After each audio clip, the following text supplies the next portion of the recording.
Bonsoir, chers abonnés de Kivu Connect Info. Nous sommes ravis de vous retrouver encore une fois pour vous apporter des informations fiables et bien analysées.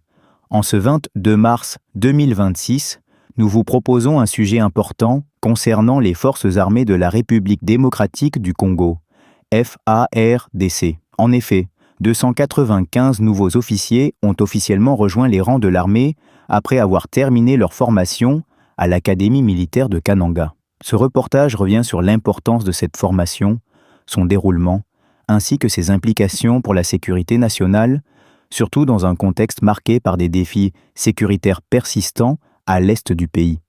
Ce 22 mars 2026, la ville de Kananga a accueilli une cérémonie officielle marquant la fin de la formation de 295 nouveaux officiers issus de l'Académie militaire.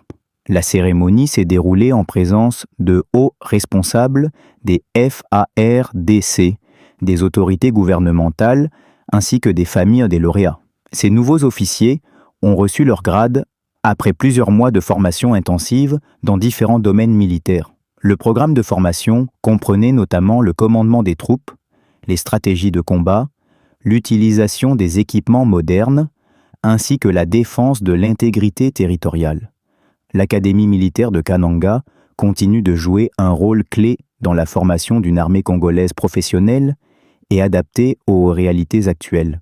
Les officiers formés ont suivi un entraînement rigoureux destiné à les préparer aux défis sécuritaires croissants auxquels fait face le pays. Cette formation a particulièrement insisté sur la lutte contre les groupes armés, la protection des civils et le maintien de la paix. Cette nouvelle promotion intervient dans un contexte où la RDC est confrontée à une insécurité persistante dans sa partie orientale. Les autorités militaires ont souligné que le renforcement des effectifs qualifiés constitue une stratégie essentielle pour faire face à ces menaces. Dans leur discours, les responsables ont insisté sur la nécessité pour ces nouveaux officiers de faire preuve de professionnalisme et de discipline. Ils ont également été appelés à faire preuve de patriotisme, de loyauté et de respect strict des lois militaires. Ces officiers seront déployés dans différentes régions du pays en fonction des besoins opérationnels.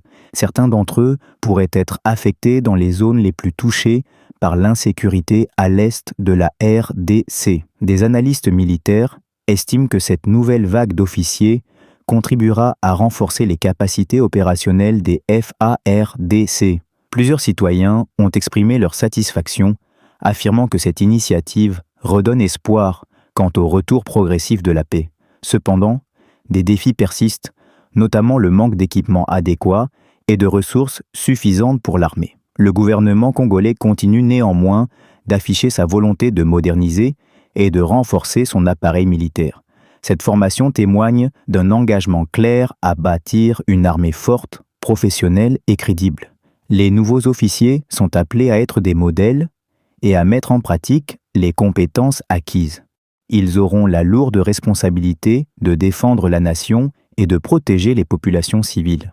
Cette promotion représente un renfort significatif dans la quête d'une paix durable en République démocratique du Congo. En conclusion, l'intégration de ces 295 nouveaux officiers au sein des FARDC constitue une étape importante dans le renforcement des capacités de défense de la RDC. C'est également un signal d'espoir pour l'amélioration de la sécurité et la stabilité du pays. Merci beaucoup, chers abonnés de Kivu Connect Info, pour votre fidélité. N'oubliez pas de partager cette chaîne autour de vous afin de permettre à un plus grand nombre d'accéder à des informations fiables et pertinentes.